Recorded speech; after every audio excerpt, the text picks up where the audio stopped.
தற்போது அரிசி விலை ஒரு கிலோவுக்கு 20 ரூபாய் உயர்ந்திருக்கின்றது.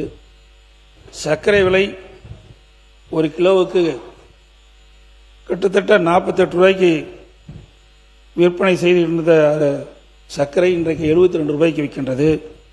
மஞ்சள் ஒரு கிலோ 200 ரூபாய்க்கு விற்பனை செய்து கொண்டிருந்தது, இப்போ 250 ரூபாய்க்கு விற்கிது. மிளகாய் ஒரு கிலோ 200 ரூபாய்க்கு விற்பனை செய்திருந்தது தேர்தலுக்கு முன்பு. இந்த ஆட்சி வந்த பிறகு தற்போது விலை 300 ரூபாய்க்கு விற்கிது. வெல்லம் ஒரு கிலோ 55 ரூபாய்க்கு விற்றது, இப்போ 75 ரூபாய்க்கு விற்கிது. அதே போல் புளி ஒரு கிலோ 150 ரூபாய்க்கு விற்றது, இப்போ 250 ரூபாய்க்கு விற்பனை செய்கிறது. பருப்பு வகையிலும் கிட்டத்தட்ட விலை அதிகம். எண்ணெய் விலை 40% உயர்ந்திருக்குது. இதனால் ஏழை எளிய மக்கள் கடுமையாக பாதிக்கிறாங்க. இப்போ வறட்சி நிலவி கொண்டிருக்கின்றது. ஆந்திராவிலிருந்து நமக்கு அரிசி கிடைக்கும், அங்கேயும் வறட்சி இருக்கின்ற காரணத்தில் அங்கே வருகின்ற அரிசியுடைய வரவும் குறைஞ்சி போச்சு.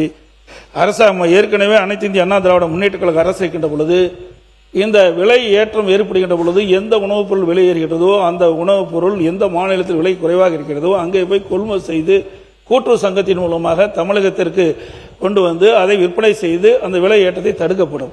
அதற்காக விலை கட்டுப்பாட்டு நிதியம் என்ற ஒரு நிதியை ஒதுக்கி அதுக்கு 100 கோடி ரூபாய் கூட்டுறவு சங்கத்துக்கு கொடுக்கப்பட்டு அதை பயன்படுத்தி வந்த காரணத்தினாலே விலை இப்படி அத்தியாவசிய உணவுப் பொருள் விலை ஏறுகின்ற பொழுது அதை கட்டுப்பாட்டுக்குள் வைத்திருந்தோம்.